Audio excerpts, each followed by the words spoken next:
എല്ലാവർക്കും നമസ്കാരം. എൻ്റെ പുതിയ യൂട്യൂബ് ചാനലിലേക്ക് സ്വാഗതം. ജാവ എന്ന പ്രോഗ്രാമിംഗ് ലാംഗ്വേജിൻ്റെ എല്ലാ സാധ്യതകളും ഉപയോഗിച്ചുകൊണ്ടുള്ള ഒരു ട്യൂട്ടോറിയലാണ് ഇവിടെ ഉദ്ദേശിക്കുന്നത്.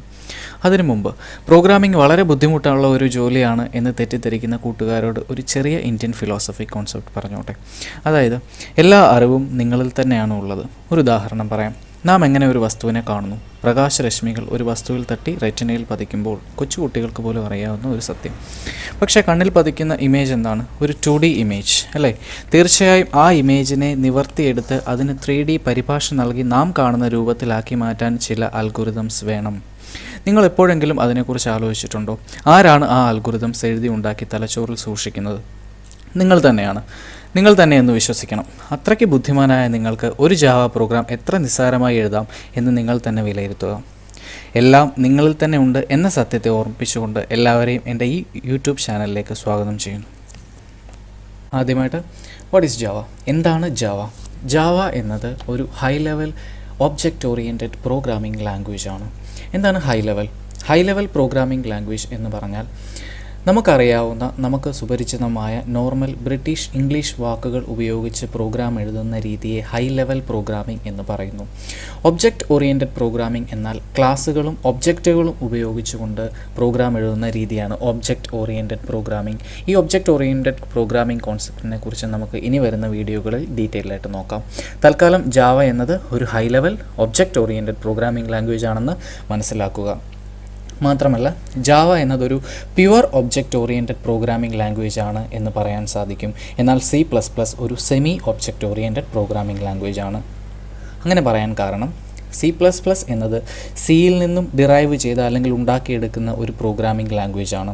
അതുകൊണ്ട് തന്നെ C++ൽ ഒബ്ജക്റ്റ് ഓറിയൻറ്റഡ് പ്രോഗ്രാമിങ്ങും സപ്പോർട്ട് ചെയ്യുന്നു, സിയുടെ പ്രൊസീജിയർ ഓറിയൻറ്റഡ് പ്രോഗ്രാമിങ്ങും സപ്പോർട്ട് ചെയ്യുന്നു. അതായത് C++ൽ ഒരു പ്രോഗ്രാം എഴുതണമെങ്കിൽ ക്ലാസ്സും ഒബ്ജക്റ്റും വേണമെന്ന് ഒരു നിർബന്ധവുമില്ല. അതുകൊണ്ടാണ് അത് സെമി ഒബ്ജക്റ്റ് ഓറിയൻറ്റഡ് പ്രോഗ്രാമിംഗ് എന്ന് പറയുന്നത്. അങ്ങനെ പറയാൻ മറ്റൊരു കാരണം കൂടിയുണ്ട്. ഏതൊരു പ്രോഗ്രാമിംഗ് ലാംഗ്വേജ് ഡേറ്റ ഹൈഡിംഗ് എന്ന കോൺസെപ്റ്റിനെ 100% സപ്പോർട്ട് ചെയ്യുന്നുവോ ആ പ്രോഗ്രാമിംഗ് ലാംഗ്വേജിനെ നമുക്ക് fully object oriented programming language എന്ന് പറയാൻ സാധിക്കും. പക്ഷേ C++ ഈ ഡേറ്റ ഹൈഡിംഗ് എന്ന് പറയുന്ന കോൺസെപ്റ്റിനെ വയലേറ്റ് ചെയ്യുന്നു. എന്തുപയോഗിച്ചുകൊണ്ട്? ഫ്രണ്ട് ഫംഗ്ഷൻ എന്ന കോൺസെപ്റ്റ് ഉപയോഗിച്ചുകൊണ്ട്. ഡേറ്റ ഹൈഡിംഗ് എന്ന് പറഞ്ഞാൽ ഒരു ക്ലാസ്സിൻ്റെ പ്രൈവറ്റ് ഡേറ്റയെ ക്ലാസ്സിന് പുറത്ത് ആക്സസ് ചെയ്യാൻ പാടില്ല. പക്ഷേ C++ ഈ കോൺസെപ്റ്റിനെ ഫ്രണ്ട് ഫംഗ്ഷൻ എന്ന ഒരു കോൺസെപ്റ്റ് ഉപയോഗിച്ചുകൊണ്ട് വയലേറ്റ് ചെയ്യുന്നത് കൊണ്ട് അതൊരു semi object oriented programming language ആണ്. ജാവയിൽ ഫ്രണ്ട് ഫംഗ്ഷൻ എന്ന് പറയുന്ന കോൺസെപ്റ്റ് ഇല്ല. മാത്രവുമല്ല, ക്ലാസ്സിൻ്റെ പ്രൈവറ്റ് ഡേറ്റയെ ഒരു കാരണവശാലും നമുക്ക് ക്ലാസ്സിന് പുറത്ത് ആക്സസ് ചെയ്യാൻ സാധിക്കുന്നതല്ല. അതുകൊണ്ടാണ് ജാവ ഒരു fully object oriented programming language ആണെന്ന് പറയുന്നത്. മാത്രമല്ല, ജാവയിൽ ഒരു ക്ലാസ് നിർബന്ധമാണ്. നമ്മൾ എന്ത് ചെയ്യണമെങ്കിലും ഒരു ക്ലാസ് വേണം. ഈവൻ മെയിൻ ഫംഗ്ഷൻ എഴുതുന്നത് പോലും ഒരു ക്ലാസ്സിനുള്ളിലാണ്. അതുകൊണ്ടൊക്കെയാണ് ജാവ ഫുള്ളി ഒബ്ജക്റ്റ് ഓറിയൻറ്റഡ് എന്ന് പറയുന്നത്. അടുത്തതായിട്ട്, എന്തുകൊണ്ടാണ് ജാവ ഇന്ന് ഇത്രത്തോളം ഇമ്പോർട്ടൻ്റ് ആയത്? അതിന് കാരണം നോക്കൂ, ജാവ ഉപയോഗിച്ചാണ് നമ്മൾ ആൻഡ്രോയിഡും ബ്ലാക്ക്ബെറിക്കും ഒക്കെ വേണ്ടി പ്രോഗ്രാം എഴുതുന്നത്. അതായത് ആൻഡ്രോയിഡ് ആപ്ലിക്കേഷൻസും ബ്ലാക്ക്ബെറി ആപ്ലിക്കേഷൻസും ഒക്കെ ഡെവലപ്പ് ചെയ്യാൻ നമ്മൾ യൂസ് ചെയ്യുന്ന പ്രോഗ്രാമിംഗ് ലാംഗ്വേജ് ജാവയാണ്. മാത്രമല്ല, ജാവ ഉപയോഗിച്ചുകൊണ്ട് നമുക്ക് വെബ് ആപ്ലിക്കേഷൻസും ക്രിയേറ്റ് ചെയ്യാം. എന്തൊക്കെ ഉപയോഗിച്ചുകൊണ്ടാണെന്ന് വെച്ചാൽ സെർവ്ലെറ്റ് JSP എന്ന് പറയുന്ന കോൺസെപ്റ്റുകൾ ഉപയോഗിച്ചുകൊണ്ട് നമുക്ക് വെബ് ആപ്ലിക്കേഷൻസ് ജാവയിൽ ക്രിയേറ്റ് ചെയ്യാൻ സാധിക്കുന്നു. മാത്രമല്ല, ഇന്ന് 3 ബില്യൺ ഡിവൈസസിന് മേളിൽ ജാവ റൺ ചെയ്യുന്നുണ്ട്. മൊബൈൽ ഫോൺസ്, പ്രിൻറ്റേഴ്സ്, റൗട്ടേഴ്സ് അതെല്ലാം ആ കൂട്ടത്തിൽ വരുന്നു.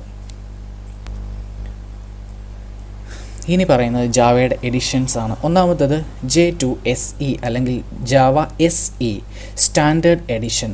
ഇന്ന് നമ്മൾ കാണുന്ന ഡെസ്ക്ടോപ്പ് ആപ്ലിക്കേഷൻസ് അല്ലെങ്കിൽ ഒരു നെറ്റ്വർക്കിൽ യൂസ് ചെയ്യുന്ന ആപ്ലിക്കേഷൻസ്, ഒരു കമ്പ്യൂട്ടറിൽ നിന്നുകൊണ്ട് പ്രവർത്തിക്കുന്ന പ്രോഗ്രാമുകൾ, സോഫ്റ്റ്വെയറുകൾ ഉണ്ടാക്കാൻ വേണ്ടി ഉപയോഗിക്കുന്ന ജാവയുടെ എഡിഷനാണ് ജാവ 2SE അല്ലെങ്കിൽ ജാവ SE സ്റ്റാൻഡേർഡ് എഡിഷൻ. മറ്റൊന്നാണ് ജാവ 2EE J2EE എന്ന് വെച്ചാൽ ഒരു വെബ് ആപ്ലിക്കേഷൻസിനെ ക്രിയേറ്റ് ചെയ്യാൻ ഉപയോഗിക്കുന്ന ജാവയുടെ എഡിഷൻ എന്നാണ് അതിൻ്റെ അർത്ഥം.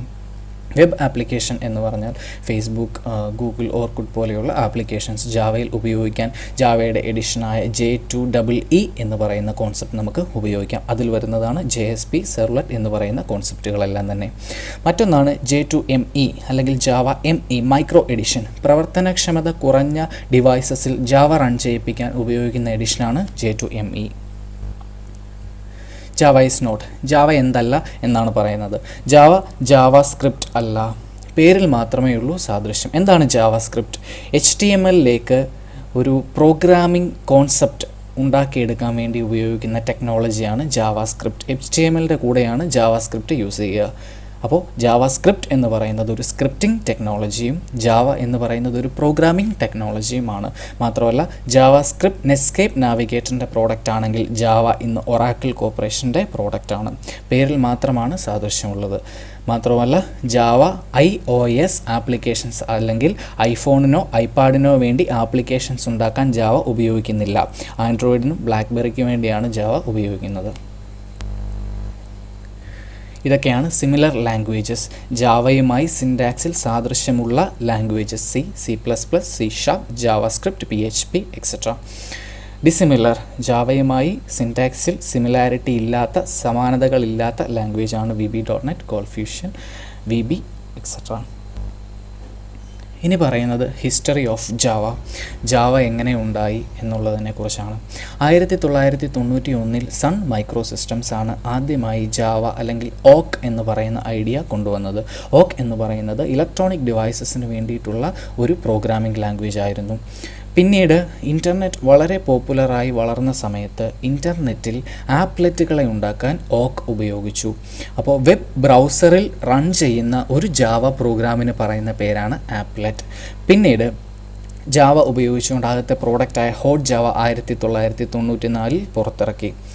പിന്നീട് 1995 ഓക്ക് എന്ന് പറയുന്നതിനെ ജാവയായി അവർ റീനെയിം ചെയ്തു. 1997 സൺ മൈക്രോ സിസ്റ്റംസ് JDK പുറത്തിറക്കി. JDK എന്നാൽ ജാവ ഡെവലപ്മെൻറ്റ് കിറ്റ്. ജാവ ഉപയോഗിച്ച് പ്രോഗ്രാമുകളും സോഫ്റ്റ്വെയറുകളും ഉണ്ടാക്കാനുള്ള ഒരു കിറ്റാണ് JDK. ആ കിറ്റിൽ കമ്പൈലർ, ഡിസ്ക് അസംബ്ലർ, ഇൻ്റർപ്രറ്റർ തുടങ്ങിയവ ഉണ്ടായിരിക്കും. പിന്നീട് 2010 സൺ മൈക്രോ സിസ്റ്റംസിനെ ഒറാക്കിൾ വാങ്ങിച്ചു. ഇത് ജാവയുടെ വലിയൊരു വഴിത്തിരിവായി മാറുകയും ചെയ്തു. അടുത്ത പ്രധാനപ്പെട്ട ഒരു മേഖലയാണ് ഫീച്ചേഴ്സ് ഓഫ് ജാവ. ഒന്നാമതായിട്ട് simple, object oriented and familiar. വളരെ ലളിതമാണ്, ഒബ്ജക്റ്റ് ഓറിയൻറ്റഡ് അഥവാ വസ്തുനിഷ്ഠമാണ്, സുപരിചിതമാണ്. ജാവ ഫെമിലിയർ ആണ് എന്ന് പറയാൻ കാരണം C++ഓ അറിയാവുന്ന ഒരാൾക്ക് യഥേഷ്ടം പഠിച്ചെടുക്കാവുന്ന ഒരു പ്രോഗ്രാമിംഗ് ലാംഗ്വേജാണ് ജാവ. അടുത്തതാണ് പ്ലാറ്റ്ഫോം ഇൻഡിപെൻഡൻറ്റ്. ജാവയാക്കി മാറ്റിയ ഫീച്ചറാണ് പ്ലാറ്റ്ഫോം ഇൻഡിപെൻഡൻറ്റ്. എന്നാൽ എന്താണ് എന്ന് ചോദിച്ചാൽ, ജാവയിൽ എഴുതിയ ഒരു പ്രോഗ്രാമോ അല്ലെങ്കിൽ സോഫ്റ്റ്വെയറോ ഏത് പ്ലാറ്റ്ഫോമിലും പക്ഷഭേദമന്യേ വർക്ക് ചെയ്യുന്നതായിരിക്കും. നമ്മൾ സിയിലോ C++ലോ ഒരു പ്രോഗ്രാം എഴുതിയാൽ MS-DOSിലെ വർക്ക് ചെയ്യൂ. എന്നാൽ ജാവയിൽ എഴുതുന്ന ഒരു പ്രോഗ്രാം അല്ലെങ്കിൽ സോഫ്റ്റ്വെയർ ഏത് പ്ലാറ്റ്ഫോമിലും വർക്ക് ചെയ്യും. വിൻഡോസ് എന്നോ ലിനക്സ് എന്നോ യുണിക്സ് എന്നോ അങ്ങനെ ഒന്നും തന്നെ ഒരു പക്ഷഭേദവുമില്ലാതെ തന്നെ ഏത് പ്ലാറ്റ്ഫോമിലും ജാവ പ്രോഗ്രാം വർക്ക് ചെയ്യുന്നതായിരിക്കും. അതുകൊണ്ടാണ് അത് പ്ലാറ്റ്ഫോം ഇൻഡിപെൻഡൻ്റ് ആണ് എന്ന് പറയാൻ കാരണം.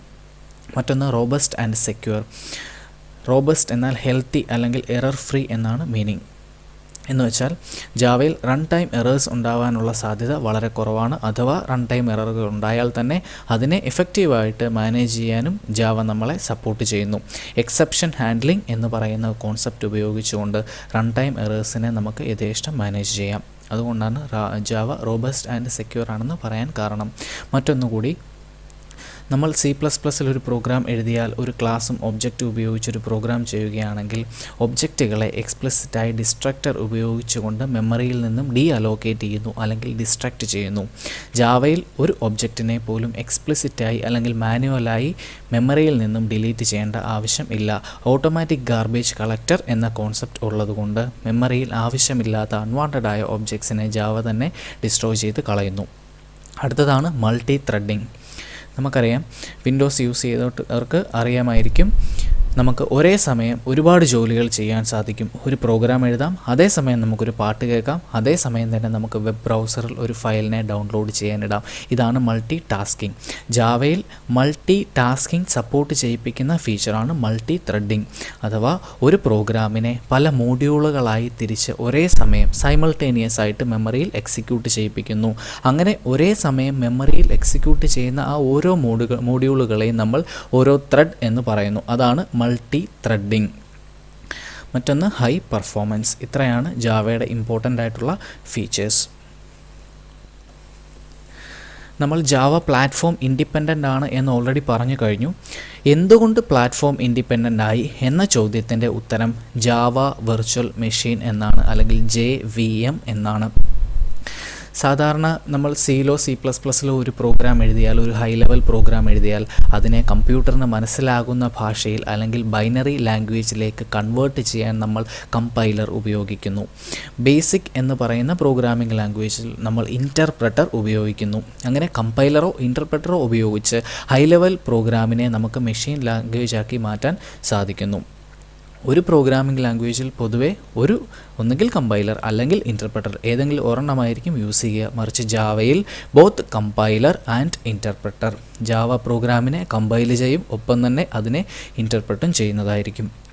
ചിത്രത്തിൽ നോക്കിയാൽ ആദ്യം ഒരു ജാവ പ്രോഗ്രാമിനെ അല്ലെങ്കിൽ ഒരു ജാവ ഫയലിനെ JavaC എന്ന ജാവ കമ്പൈൽ ചെയ്ത് ബൈറ്റ് കോഡായി കൺവേർട്ട് ചെയ്യുന്നു. ബൈറ്റ് കോഡ് എന്ന് പറഞ്ഞാൽ ഒരു ഇൻ്റർമീഡിയറ്റ് കോഡാണ്. അപ്പോൾ ജാവ കമ്പൈൽ ചെയ്ത് കിട്ടുന്ന കോഡിന് പറയുന്ന പേരാണ് ബൈറ്റ് കോഡ്. ഈ ബൈറ്റ് കോഡ് ക്ലാസ് ഫയൽ എന്ന ഫയലിലായിരിക്കും സൂക്ഷിച്ചു വെക്കുക. ഇനി അടുത്തത് ഇൻ്റർപ്രറ്ററിൻ്റെ ജോലിയാണ്. ഈ ബൈറ്റ് കോഡിനെ എക്സിക്യൂട്ട് ചെയ്യുന്ന ഉത്തരവാദിത്വം ഇൻ്റർപ്രറ്ററിൻ്റേതാണ്. ആർക്ക് വേണ്ടി എക്സിക്യൂട്ട് ചെയ്യുന്നു എന്ന ചോദ്യത്തിന് വിൻഡോസ് എന്നോ ലിനക്സ് എന്നോ യൂണിക്സ് എന്നോ മാക് എന്നോ നമുക്ക് ഉത്തരം പറയാൻ സാധിക്കില്ല. മറിച്ച് ഒരു വെർച്വൽ മെഷീന് വേണ്ടിയിട്ടായിരിക്കും ഈ ബൈറ്റ് കോഡിനെ ഇൻ്റർപ്രറ്റർ എക്സിക്യൂട്ട് ചെയ്യുക. ഇതാണ് വെർച്വൽ മെഷീന് പിന്നിലെ ലോജിക്. അങ്ങനെയാണ് വെർച്വൽ മെഷീൻ ഉള്ളതുകൊണ്ടാണ് ജാവ പ്ലാറ്റ്ഫോം ഇൻഡിപെൻഡൻ്റായി മാറുന്നത്. അപ്പോൾ ജാവ പ്രോഗ്രാമിനെ കമ്പൈൽ ചെയ്ത് കിട്ടുന്ന ബൈറ്റ് കോഡിനെ ഇൻ്റർപ്രറ്റർ ഒരു വെർച്വൽ മെഷീന് വേണ്ടി എക്സിക്യൂട്ട് ചെയ്യുന്നു. ഇന്ന പ്ലാറ്റ്ഫോം എന്നില്ലാതെ ഒരു വെർച്വലായ സിസ്റ്റത്തിന് വേണ്ടി, വെർച്വലായ കമ്പ്യൂട്ടറിന് വേണ്ടി ആ ബൈറ്റ് കോഡിനെ എക്സിക്യൂട്ട് ചെയ്യുന്നത് കൊണ്ടാണ് ജാവ പ്ലാറ്റ്ഫോം ഇൻഡിപെൻഡൻ്റായി മാറിയത്. അടുത്തത് സിയിലുള്ളതും ജാവയിൽ ഇല്ലാത്തതുമായ കുറച്ച് കാര്യങ്ങൾ. Sizeof, typedef, struct, union, modifiers ആയ auto, extern, register, signed, unsigned, അതുപോലെ തന്നെ പ്രീ പ്രോസസ്സർ, പോയിൻറ്റേഴ്സ്, ഇതൊന്നും ജാവ സപ്പോർട്ട് ചെയ്യുന്നില്ല. ഇനി C++ൽ ഉള്ളതും ജാവയിൽ ഇല്ലാത്തതുമായ കുറച്ച് കാര്യങ്ങൾ. ഓപ്പറേറ്റർ ഓവർലോഡിംഗ് C++ സപ്പോർട്ട് ചെയ്യുന്നു. എന്താണ് ഓപ്പറേറ്റർ ഓവർലോഡിംഗ്? ഒരു ഓപ്പറേറ്ററിന് അഡീഷണൽ മീനിങ് കൊടുക്കുന്ന പ്രോസസ്സിന് പറയുന്ന പേരാണ് ഓപ്പറേറ്റർ ഓവർലോഡിംഗ്. അല്ലെങ്കിൽ നമുക്കറിയാം ബൈനറി പ്ലസ് ഉപയോഗിച്ച് രണ്ട് സംഖ്യകളെ മാത്രമേ കൂട്ടാൻ സാധിക്കുന്നുള്ളൂ. പക്ഷേ ആ ബൈനറി പ്ലസ് ഉപയോഗിച്ച് രണ്ട് സ്ട്രിങ്ങിനെ കൂട്ടാൻ സാധിപ്പിക്കാം. അതാണ് ഓപ്പറേറ്റർ ഓവർലോഡിംഗ്. നോർമൽ കേസിൽ രണ്ട് സ്ട്രിങ്ങുകളെ കൂട്ടാൻ കഴിയില്ല. എന്നാലും നമുക്ക് ആ പ്ലസ്സിന് ഒരു അഡീഷണൽ മീനിങ് കൊടുത്തുകൊണ്ട് കൂട്ടാവുന്ന രീതിയിൽ പ്രോഗ്രാം എഴുതി ഉണ്ടാക്കുന്ന പ്രോസസ്സിന് പറയുന്ന പേരാണ് ഓപ്പറേറ്റർ ഓവർലോഡിംഗ്. അപ്പോൾ ജാവയിൽ ഓപ്പറേറ്റർ ഓവർലോഡിംഗ് ഇല്ല, മറിച്ച് ഫംഗ്ഷൻ ഓവർലോഡിംഗ് ജാവ സപ്പോർട്ട് ചെയ്യുന്നു. അതുപോലെ തന്നെ ടെംപ്ലേറ്റ് ക്ലാസ്സുകൾ ജാവയിലില്ല. മൾട്ടിപ്പിൾ ഇൻഹെറിറ്റൻസ് ജാവയിലില്ല. എന്താണ് മൾട്ടിപ്പിൾ ഇൻഹെറിറ്റൻസ്? A എന്നും B എന്നും പറയുന്ന രണ്ട് ബേസ് ക്ലാസ്സുകളിൽ നിന്നുകൊണ്ട് C എന്ന് പറയുന്ന മറ്റൊരു ഡിറൈവ്ഡ് ക്ലാസ്സിനെ ഉണ്ടാക്കുന്ന പ്രക്രിയയാണ് മൾട്ടിപ്പിൾ ഇൻഹെറിറ്റൻസ്. ഇത് ജാവ സപ്പോർട്ട് ചെയ്യുന്നില്ല. മൾട്ടിപ്പിൾ ഇൻഹെറിറ്റൻസിന് പകരം ഇൻ്റർഫേസ് എന്ന കോൺസെപ്റ്റ് ജാവ സപ്പോർട്ട് ചെയ്യുന്നു. അതുപോലെ ഗ്ലോബൽ വേരിയബിൾസും ജാവ സപ്പോർട്ട് ചെയ്യുന്നില്ല. ഇനി ജാവയിലുള്ളതും സിയിലും C++ലും ഇല്ലാത്തതുമായ കുറച്ച് കാര്യങ്ങൾ. ഇൻസ്റ്റൻസ് ഓഫ് എന്ന operator, labelled break and continue, അതുപോലെ തന്നെ ഇംപ്രൂവ്ഡ് ഫോർ ലൂപ്പ്, മറ്റൊരു രീതിയിൽ നമുക്ക് ഫോർ ലൂപ്പ് ജാവയിൽ എഴുതാം. അതുപോലെ തന്നെ വേരിയബിൾ ആർഗ്യുമെൻറ്റ്സ് എന്ന കോൺസെപ്റ്റ്, ഇൻ്റർഫേസ് മുതലായവ. ഇനി IDE. ജാവയ്ക്ക് സ്വന്തമായിട്ട് IDE ഇല്ല.